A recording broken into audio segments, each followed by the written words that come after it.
Assalamualaikum. Today we are going to start our topic number 2 for the past paper, stoichiometry and limiting reactant. इस lecture में मैं कोशिश करूंगा क्योंकि आप सबको पता है कि आने वाले वक्तों में एमसीक्यूज की तरफ जाने वाले हैं, शायद जो सिनेरियो बनता जा रहा है एमसीक्यूज बेस पे करूंगा, तो मैंने कोशिश की है शॉर्ट ट्रिक्स आपको स्टोइचोमेट्री और लिमिटिंग रिएक्टेंट की बताऊं। इन शॉर्ट ट्रिक्स को मेमोराइज करने के लिए पहले हम लोग काम करते हैं, डेफिनेशन देख लेते हैं स्टोइचोमेट्री की। स्टोइचोमेट्री क्या है? Calculation through equation. इक्वेशन से जो भी कैलकुलेशन करनी है, जो आपके पास स्टैंडर्ड इक्वेशन दी होगी केमिकल कंपाउंड्स, उसको आपने यूटिलाइज करके आपने कैलकुलेशन करनी है, रिक्वायर्ड वैल्यूज को डिटेक्ट करना है। सेकंड, स्टोइचोमेट्री में आपके पास एक और सब टॉपिक आता है, that is known as limiting reactant. Limiting reactant क्या होता है? The reactant which consume first, जो सबसे पहले खत्म हो, the reactant which vanish first, जो सबसे पहले रिमूव हो जाए, the reactant which stops reaction is said to be limiting reactant. इनको सॉल्व करने की टेक्निक, सबसे पहले आपने फार्मूलास को याद रखना है। स्टोइचोमेट्री में एक ही फार्मूला याद रखना है, stoichiometric value of unknown divided by stoichiometric value of known multiply by applied value. Second, limiting reactant में आपने सबसे पहले लिमिटिंग रिएक्टेंट के लिए L डॉट R को कैलकुलेट करना होगा। L डॉट R को कैलकुलेट करने के लिए आपके सामने फार्मूला लिखा हुआ है, applied value divided by stoichiometric value. ये आप तमाम रिएक्टेंट्स पे अप्लाई कर देंगे और वो रिएक्टेंट जिसकी वैल्यू सबसे कम आएगी वो आपके पास लिमिटिंग रिएक्टेंट होगा, और तमाम की तमाम कैलकुलेशंस उस रिएक्टेंट की मदद से होंगी और उनको आप यूटिलाइज करोगे स्टोइचोमेट्री। पास्ट पेपर्स में कौन कौन से ईयर्स में क्वेश्चंस आए हुए हैं उनको आपने मैंने नोटिफाई कर दिया। 2019, 2018, 2014, 2013, 2012, 2011, 2010। इस रिपीटेशन को देखते हुए अगर आप इवन ईयर्स पे गौर करो, 2010, 12, 14, 18, तकरीबन आपके पास 4 साल में ये क्वेश्चंस आ चुके हैं। पॉसिबिलिटी ये है क्योंकि हमने 2020 में एग्जाम्स देने, तो 2020 में चांसेस हैं इसके आने के। मजीद आगे बढ़ते हैं, स्टोइचोमेट्रिक वैल्यू निकलेगी कैसे? ये जो S डॉट V मैंने लिखा हुआ है, S डॉट V, इसको कैलकुलेट कैसे करोगे? फॉर एग्जांपल अगर आपके पास मोल्स की बात करें तो याद रखिएगा, मोल्स के लिए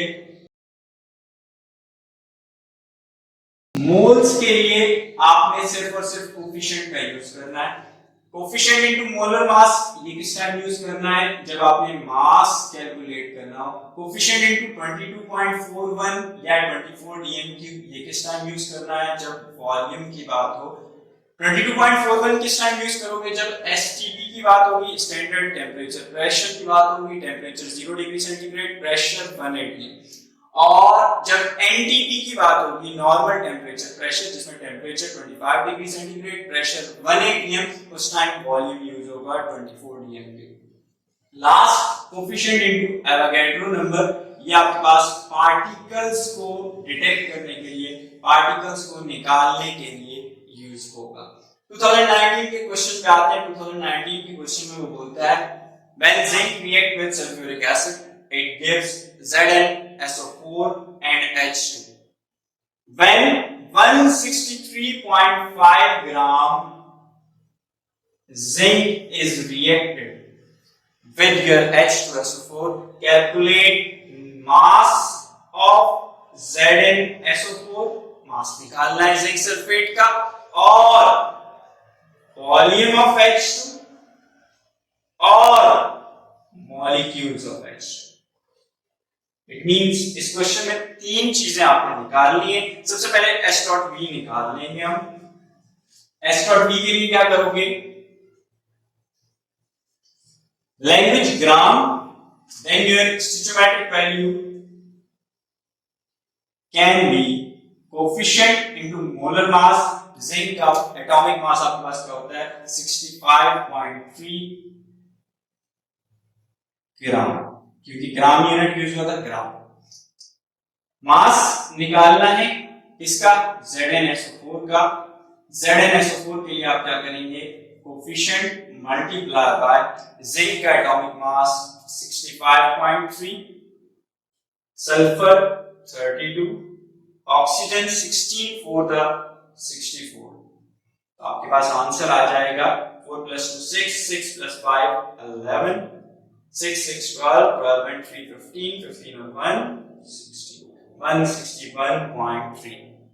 4 2 6, 6 5 11, carry 6 3 9, 9 and 6 15, 15 plus 1 16, 161.3 gram.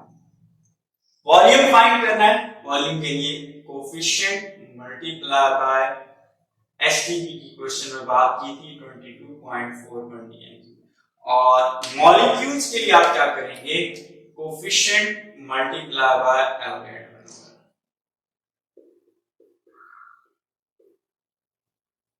Molecules मेरा डाटा बन गया। डाटा बनाने के बाद पहले किस चीज को फाइंड करना है, जिस चीज को भी आपने फाइंड करना है उसकी हेडिंग डाल दें। फॉर एग्जांपल मैं मास फाइंड करने लगा हूं, for mass of ZnSO। Formula आपको पता था, stoichiometric value of unknown divided by stoichiometric value of known multiply by applied value. Stoichiometric value of unknown, ZnSO4 का मास निकालने जा रहे हो तो ZnSO4 का मास इक्वेशन में कितना था, 161.3 gram divided by stoichiometric value of known. किस चीज की वैल्यू गिवन थी, जिंक की, इसकी वैल्यू को पुट कर दो 1 into 65.3 ग्राम। लास्ट में अप्लाइड वैल्यू लिखनी है, अप्लाइड वैल्यू लिख दो 163.5 gram. Mass of ZnSO। Answer box ready कर लोगे।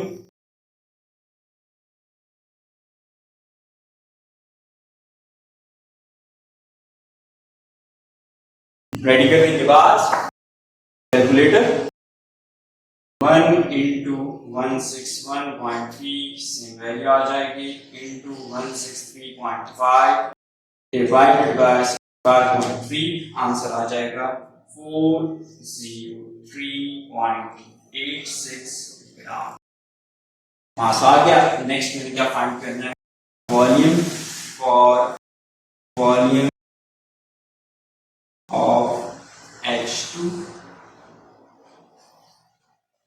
हेडिंग डालने के बाद लेफ्ट साइड पे जो चीज फाइंड करनी है उसको मेंशन कर दो, volume of H2।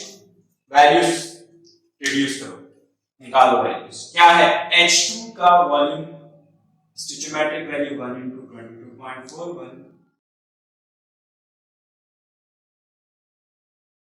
dmK। Zinc 1 into 65.3 gram. Applied value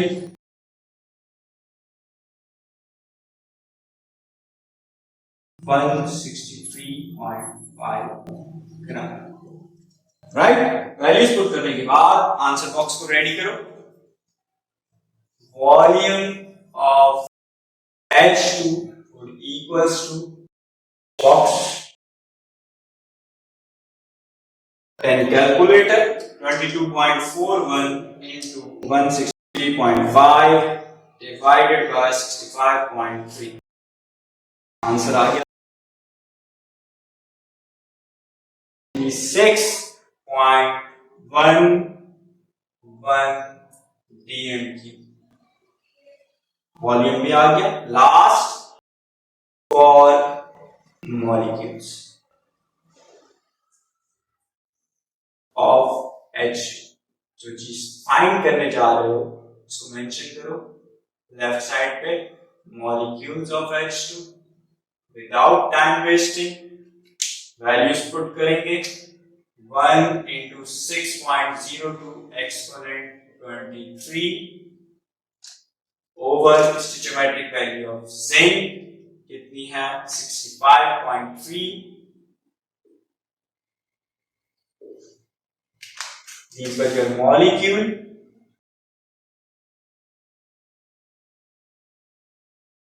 multiply by what? Applied value 163.5 ग्राम से ग्राम कैंसिल और फाइनल आंसर के लिए आप बॉक्स को रेडी कर दीजिए। Molecules of H2 calculator 6.02 exponent 23 into 163.5 divided by 65.3. You are going to have 1.507 exponent 24 molecules. I hope ये आसान टेक्निक होगी। With the passage of time जैसे जैसे आप इसमें जम होते जाएंगे ऑटोमेटिकली ये ट्रिक आपकी with in few moments in question को आंसर आपको फौरी तौर पे दे देगा। नेक्स्ट आगे बढ़ते हैं 2018 के लिए पास्ट पेपर्स में क्वेश्चन क्या है 2018 में आपके पास मेंशन है CO plus 2H2 CO plus 2H2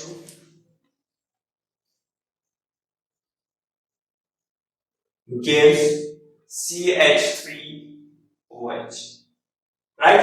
इसके बाद हमारा पुराना काम S.V A.V को आपने हाईलाइट किया। हाईलाइट करने के बाद क्वेश्चन को रीड करो। रीड कैसे किया?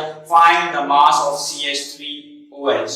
मास फाइंड करना है तो आपने लिख दिया मास CH3OH के अप्लाइड वैल्यू। इसके बाद when 356 gram carbon monoxide 356 gram carbon monoxide and 65 gram H2 right. Total ये क्वेश्चन है, एक से ज्यादा रिएक्टेंट की वैल्यू गिवन है तो आप फौरी तौर पे समझ जाएंगे कि ये आपके पास कौन सा क्वेश्चन है। लिमिटिंग रिएक्टेंट को रिड्यूस करने के लिए, चेक करने के लिए एक आसान trick, when more than one reactants applied values are given। जब भी एक से ज्यादा रिएक्टेंट की वैल्यू गिवन होगी तो आप फौरी तौर पर समझ जाएंगे लिमिटिंग रिएक्टेंट है। तो आपने सबसे पहले रिड्यूस करनी है, कैलकुलेट करनी है कार्बन मोनोऑक्साइड की stoichiometric value. Carbon 12, oxygen 16 plus 12 you are going to have 28 gram. 65 gram 1 into 2 2 into 2 4 gram. आपने मास कैलकुलेट करना था CH3OH का। कार्बन 12 1 3 3 3 plus 1 4 4 plus 16 20 20 plus 12 32 ग्राम।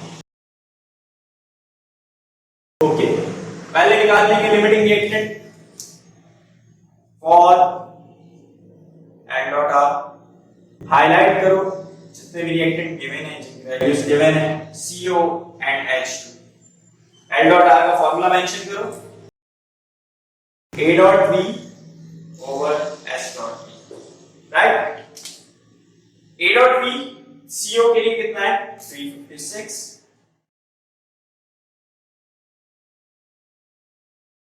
H2 के लिए कितना है 65। 356 over stoichiometric value 28 and hydrogen 4, right. Divide कर देंगे 356 divided by 28 12.7। 65 divided by 4 16.25। इनको बॉक्स में पैक किया। दोनों में से वैल्यू छोटी किसकी है? कार्बन मोनोऑक्साइड की। Therefore the limiting reactant is CO, carbon monoxide, right. अब फाइंड करना मास CH3OH का, हेडिंग मैंने मेंशन की, for mass of CH3OH। Left side में मैंने हाईलाइट कर दिया mass of CH3OH equals to, अब ये जो फॉर्मूला मैंने लिखा हुआ है स्टोइचियोमेट्री में, अगर आप इसमें गौर करो, A dot V divided by S dot V, ये आप पहले निकाल चुके हैं। इसको किससे मल्टीप्लाई करना है? स्टोइचियोमेट्रिक वैल्यू ऑफ अननोन से। स्टोइचियोमेट्रिक वैल्यू ऑफ अननोन कितनी है? 32, और आपके पास लिमिटिंग रिएक्टेंट की रेशियो क्या आई है? 12.7। तो आप दोनों को मल्टीप्लाई कर देंगे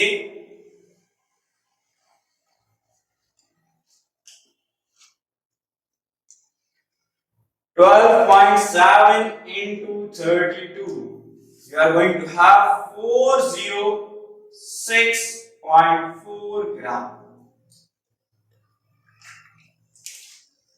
और जो मेरा आंसर आया है, आसानी के लिए मैं इसको पैक कर दूंगा बॉक्स में।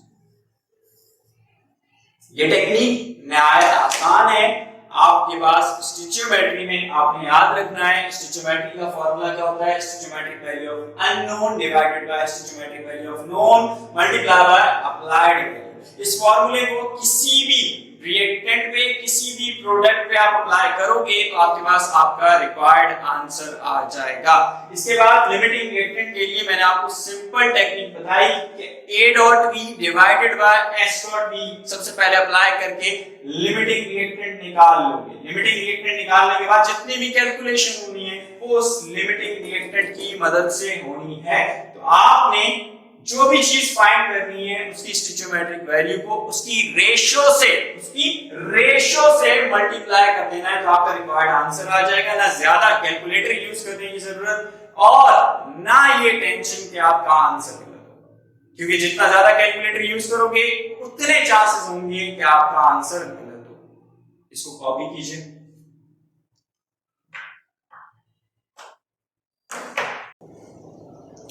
तो 2018 के बाद अब स्टार्ट करते हैं 2014 में क्वेश्चन आया हुआ आपके सामने। Zinc chloride is prepared by the reaction Zn plus HCl, ZnCl2 plus H2। Further आगे बोलते हैं 6.54 gram of zinc, 6.54 gram, that would be your applied value and the above line for stoichiometric value. 6.54 reacts with 73 gram of HCl. Find the limiting reactant and mass of zinc chloride. Mass find, right? इस question के लिए स्टोइचियोमेट्रिक value, क्योंकि दोनों आपके पास ग्राम में दिए हुए हैं, स्टोइचियोमेट्रिक वैल्यू क्या हो जाएगी? जिंक का एटॉमिक मास 65.38, जिसको हम लिख सकते हैं 65.4 और समटाइम्स 65.38। कोफिशिएंट इसका 1 था तो ऑटोमेटिकली 1 से मल्टीप्लाई करेंगे, एज इट इज आ जाएगा। HCl हाइड्रोजन 1, क्लोरीन 35.5, 36.5 into 2 73 ग्राम।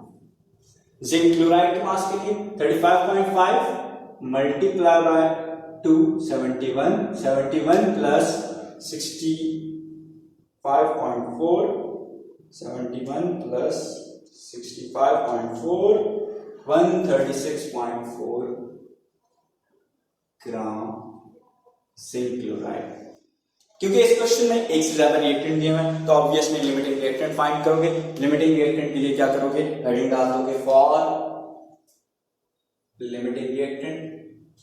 जितने भी रिएक्टेंट दिए हुए हैं उनको नोटिफाई करोगे, जिंक, HCl, साथ में मेंशन करो कि L डॉट आर का formula L dot are is A.3/S dot, right.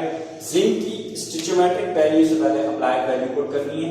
Applied value 6.54, applied value HCl की 73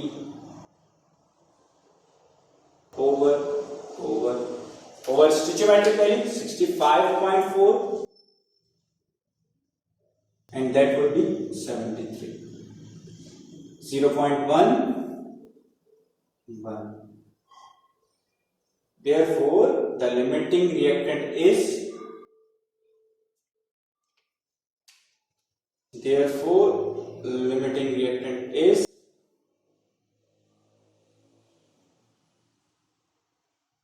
इसकी वैल्यू छोटी है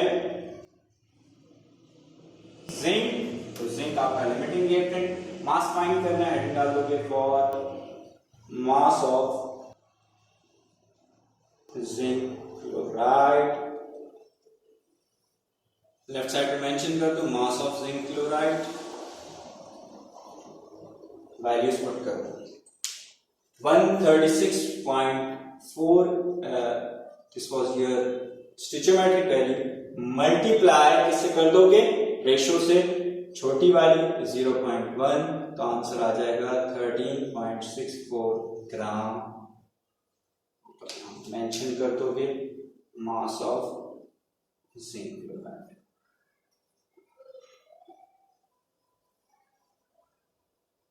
लेंथी मेथड करने के बजाय हमें आंसर चाहिए। आंसर के लिए सबसे बेहतरीन टेक्निक, इन स्टेप्स को आपने याद रखना है। 2014 के बाद आते हैं, 2014 में ही एक और क्वेश्चन भी दिया हुआ है। क्वेश्चन क्या दिया हुआ है, calculate the volume of nitrogen, mention कर दो volume, that would be your applied value, stoichiometric value on above line. बोलता क्या है, बोलता है आपके पास produce by heating 800 gram of ammonia, 800 gram at 21 degree centigrade, 21 degree centigrade temperature and pressure 823 torr, pressure 823 torr. Question complete. इस question में temperature और प्रेशर, हालांकि चैप्टर नंबर 1 में हमने टेम्परेचर और प्रेशर का कॉन्सेप्ट नहीं पढ़ा, तो हम चैप्टर नंबर 2 को भी याद रखेंगे। चैप्टर नंबर 2 में एक फॉर्मूला था जनरल गैस इक्वेशन में, P1V1 upon T1 equals to P2V2 upon T2। It means ये जो वॉल्यूम हम फाइंड करेंगे ये STP पे आएगा। STP को कंसीडर कर लो 1, that would be your second, और सेंटीग्रेड में कभी भी टेम्परेचर को यूज नहीं करना जनरल गैस इक्वेशन में, तो 273 ऐड कर दो, दैट वुड बी 294। प्रेशर, क्योंकि P1V1 upon T1 equals to P2V2 upon T2 use कर रहे हैं, तो टॉर भी यूज कर सकते हैं, 1 atm इक्वल्स टू 760 टॉर। ग्राम की language, coefficient multiply by molar mass, nitrogen 14 plus 3 17, volume of nitrogen coefficient 1 multiply by 22.4। ठीक, हेडिंग डाल दोगे, क्या हेडिंग आएगी सबसे पहले, फॉर वॉल्यूम ऑफ N2 के वॉल्यूम के लिए क्या करोगे, सेम वही टेक्निक, जो चीज फाइंड करनी है उसको लेफ्ट साइड में लिख दो, volume of N2, stoichiometric value of unknown, N2 जिसको फाइंड कर रहे हो उसकी वैल्यू को पुट कर दो 1 into 22.4 divided by stoichiometric value of known 2 into 17 multiply by applied value कितनी है 800, that was your DMQ, that is your gram, gram cancel तो ऑटोमेटिकली वॉल्यूम का यूनिट आपके पास आ जाएगा 22.41 into 800 डिवाइडेड बाय 2 into 17, आपके पास आंसर आ गया 527 0.2 dm3. What is this? Volume of nitrogen. पर क्वेश्चन यहाँ पे एंड नहीं होगा. क्यों नहीं होगा? क्योंकि आपने एसटीपी पे कैलकुलेट किया है. तो V2 के लिए हेडिंग डाल दोगे for V2 of N2. N2 का वॉल्यूम फाइंड करना है. तो फॉर्मूला आपके पास जनरल गैस इक्वेशन के मुताबिक क्या था? P1 V1 by T1 equals to P2 V2 by T2. P1 अभी थोड़ी देर पहले मैंने आपको बताया 180 m equals to 760 torque. V1 5 to 7, T1 273 Kelvin, P2 823 torque. V2 calculate करना है T2 294 केल्विन. डिवाइड हो रहा तो जाके मल्टीप्लाई हो जाएगा. आपने कोशिश करनी है कि एक ही दफा कैलकुलेटर को यूज करो जब भी वैल्यू कैलकुलेट करो. 273 into 823 equals to V2. V2 का यूनिट क्या होता है? TMQ. मैंने मेंशन कर दिया. मेंशन करने के बाद calculator 760 into 5 to 7.2 into 294 divided by 273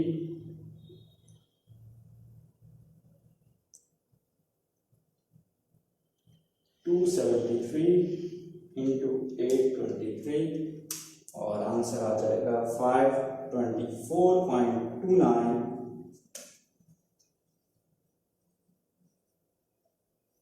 dm3. Right. इसको आंसर बॉक्स में टाइप कर दोगे. 2014 के बाद अगले क्वेश्चन पे आते हैं. 2013 के क्वेश्चन में बोल रहा है find the weight of barium sulphate. Mass निकालना है. बेरियम सल्फेट का मैंने नोटिफाई कर दिया. मास when 82 gram of potassium sulfate, 82 gram and 82 gram of barium chloride combines. This was your applied value. S और P के लिए जगह आपने नोटिफाई कर दी. अब मास, क्योंकि ग्राम की लैंग्वेज में बात की है तो मास निकाल लोगे. Potassium 39 into 2 plus sulfur 32 plus oxygen 16 into 4 64. Answer आ जाएगा 174 gram. Barium chloride barium 137 plus chlorine 35.5 into 2 71 208 gram. Barium 137 plus sulfur 32 plus oxygen 16 into 4 64 233 ग्राम. क्योंकि एक से ज्यादा रिएक्टेंट दिया हुआ है तो सबसे पहले निकाल लो लिमिटिंग रिएक्टेंट. तो हेडिंग डाल दो for L dot R limiting reactant और दोनों रिएक्टेंट को नोटिफाई करो. K2SO4 BaCl2. लिमिटिंग रिएक्टेंट का फॉर्मूला था A dot B over S dot B. K2SO4 की अप्लाइड वैल्यू 82, BaCl2 भी 82. सेम भी हो सकते हैं. कई दफा ये अप्लाइड वैल्यू सेम नहीं होती तो कंफ्यूज नहीं होना. फॉर्मूला याद रखना है. 82 by 174 0.47. 82 by 208 0.39. दोनों में से वैल्यू छोटी किसकी है? BaCl2 की. तो लिमिटिंग रिएक्टेंट कौन होगा? BaCl2. तो आपको नोटिफाई कर दिया. Therefore the limiting reactant is BaCl2. अब हेडिंग डाल दोगे for BaSO4. Mass of BaSO4 equals to stoichiometric value 233 gram multiply by L dot R जो कि 0.39 into 233 0.39 को 233 से मल्टीप्लाई किया 91.85 ग्राम ये आपका आंसर आ गया। आई होप आपको क्लियर हो गए होंगे ये न्यूमेरिकल्स। 2019 सॉल्व करवाया मैंने, 2018 सॉल्व करवाया मैंने, 2014 में 2 क्वेश्चंस थे, 2013 में 1 क्वेश्चन था। बाकी कितने क्वेश्चन रह गए? आपके लिए 3 क्वेश्चन रह गए, इनकी आपने खुद प्रैक्टिस करनी है। ये आपका होमवर्क है, इसको सॉल्व करके मुझे व्हाट्सएप कीजिए या मेरे फेसबुक एड्रेस पे सेंड कीजिए ताकि मैं कंफर्म करूं। अगर ज़्यादा इशू होगा तो उसको भी हम सॉल्व कर लेंगे। नेक्स्ट लेक्चर में मैं कोशिश करूंगा चैप्टर नंबर 1 को वाइंड अप करूं। चैप्टर नंबर 1 का लास्ट टॉपिक होगा नंबर ऑफ पार्टिकल्स और rounding off data. Thank you very much.